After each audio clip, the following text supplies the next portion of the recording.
Shalom, selamat pagi.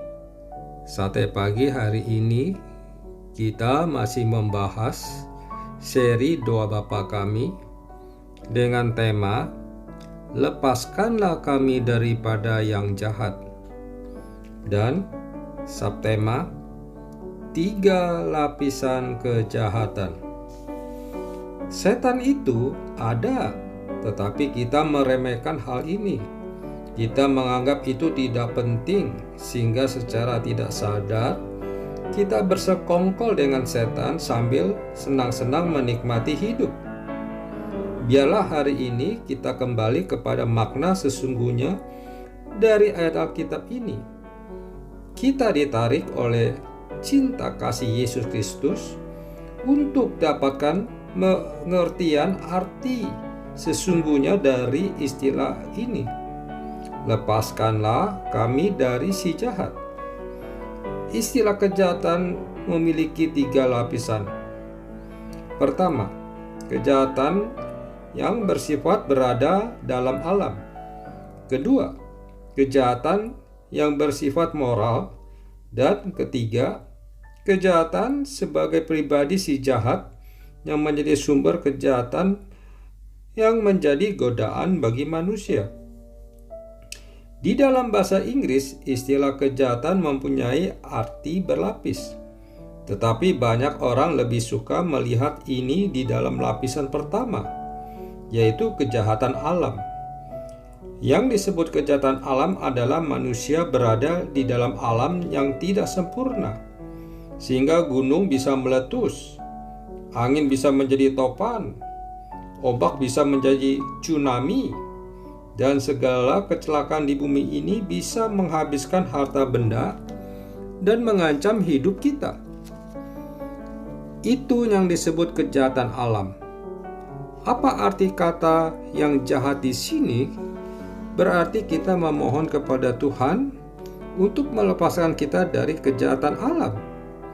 Ini yang sering dianggap paling penting oleh orang yang hidup hanya berpusat pada hal-hal kedagingan, materi, dan dunia yang kelihatan ini saja.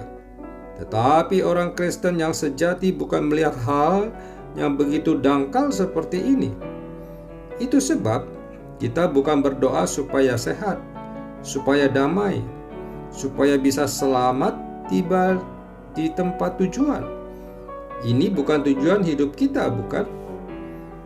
Jika kita memahami bahwa kejahatan memiliki 3 lapisan, maka kita akan melihat bahwa kesulitan, bencana, dan kecelakaan yang mungkin menimpa tubuh kita itu sebagai kejahatan, tetapi kejahatan yang paling dangkal.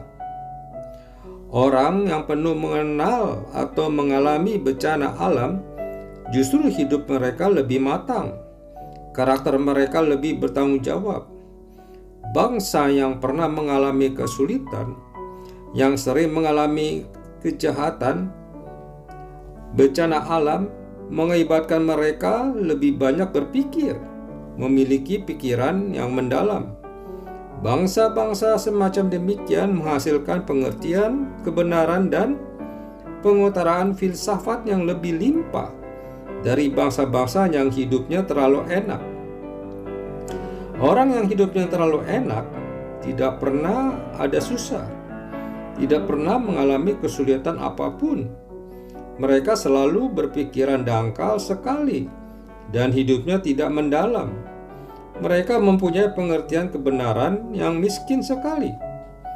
Tetapi bangsa yang mempunyai banyak kesulitan dan tantangan dari alam justru menjadi bangsa yang berkebudayaan tinggi, bangsa yang mempunyai pemikiran dalam, bangsa yang menghasilkan filsuf-filsuf yang besar. Mengapa filsuf yang besar jarang berada di daerah tropis?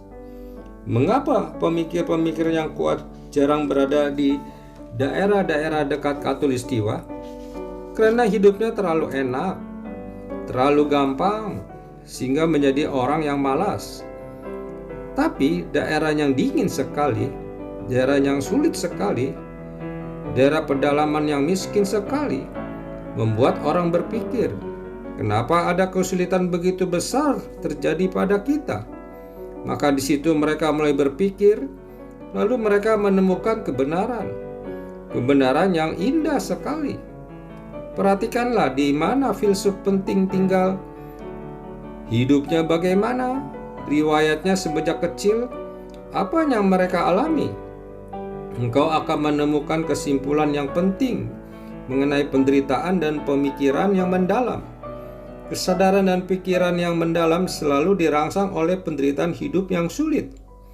Mari kita mempelajari hal seperti ini lebih tuntas, sehingga kita tidak lagi menjadi orang yang dangkal, tidak menjadi orang yang tidak maju-maju di dalam hal-hal yang bernilai. Lapisan kedua dari kejahatan ialah suatu kecacatan moral. Suatu kejahatan moral. Kejahatan berarti suatu kehendak yang tidak memilih kebajikan, tetapi memilih egoisme, memilih untuk merusak orang lain, memilih untuk tidak bertanggung jawab kepada Allah sesuai dengan peta teladan yang ada pada kita. Kita tidak mencerminkan kesucian, keadilan, kebajikan, cinta kasih, dan kemurahan dari Tuhan, sehingga kita akhirnya jatuh di dalam hal yang berlawanan dengan segala sifat ilahi yang menjadi dasar moralitas. Kita salah menggunakan kebebasan kita sehingga disebut kejahatan.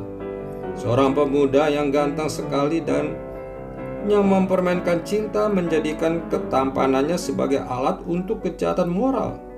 Seorang pemuda yang sehat sekali memakai kesehatannya untuk mencuri dan merampok, maka dia telah memakai berkat jasmani dari Tuhan untuk alat melakukan kejahatan moral. Ketika seorang wanita yang cantik sekali menggunakan kecantikannya untuk merayu laki-laki, melacur, dan mendapatkan uang, maka dia telah memakai kecantikannya itu sebagai alat mendatangkan keuntungan yang berdosa. Itu adalah kejahatan moral. Selain kejahatan moral, kita perlu tahu bahwa ada satu hal yang lebih dalam daripada sekadar kejahatan alam dan moral, yaitu si jahat itu sendiri. Kalau kita tidak lihat lapisan ketiga dari kejahatan ini sebagai hal yang penting, maka kita akan menganggap si jahat ini sebagai hal yang tidak penting. Saya kira manusia itu menjadi manusia paling kasihan dalam hal ini, karena dia tidak bisa menemukan si jahat sebagai kejahatan yang paling penting yang perlu dihindari. Seringkali kita sudah merasa sudah cukup ketika terlepas dari lapisan kejahatan alam, di mana tidak ada bahaya terhadap tubuh kita. Dalam hal inilah agama yang nyaman mematikan orang. Saya pernah mendengar suatu kalimat yang keluar dari mulut seorang pendeta bernama Paul Washer, dan saya kaget sekali. Dia pernah berada di tempat yang susah sekali di Amerika Selatan sebagai misionaris. Dia melihat bagaimana orang miskin bergumul. Kemiskinan, kesulitan, dan penyakit begitu banyak. Dan semua itu mengakibatkan dia memikirkan tentang apa itu kekristenan. Iman Kristen untuk apa? Maka dia memikirkan secara mendalam sehingga akhirnya khotbah dia memiliki mutu yang tinggi sekali. Banyak pendeta yang lulus dari Amerika yang bergelar S2 dan S3 yang bisa membuat tesis, teorinya hebat sekali, tetapi tidak pernah terjun dalam hidup sehari-hari, tidak pernah bertemu dengan kesulitan pergumulan orang miskin dan orang sakit. Mereka tidak pernah mengetahui apakah pikiran teologi mereka itu mempunyai daya hidup yang bisa menolong orang lain. Sehingga Paul Washer mengatakan, iman orang Kristen Amerika luas sekali sampai 5.000 km persegi, tapi hanya 2 inch dangkalnya. Tetapi banyak orang di tempat yang sulit, iman mereka tidak besar karena mereka minoritas. Sekeliling mereka melawan mereka, tetapi iman mereka mendalam sampai ratusan meter. Saya mau tanya, Kita menjadi orang Kristen yang dangkal atau orang Kristen yang mendalam? Kita menjadi orang Kristen yang kelihatan hebat sekali, tapi kita tidak mempunyai bobot. Apakah kita adalah orang Kristen semacam demikian? Kalimat dari Paul Washer sangat mengesankan saya. Memang betul, ada orang yang kelihatan hebat, berpengalaman, gereja yang besar, tetapi kalau ditanya mengenai doktrin yang penting, ditanya tentang perjuangan Kristen, ditanya apakah seharusnya orang Kristen bertanggung jawab di hadapan Tuhan, jawabannya mereka dangkal luar biasa. Amin.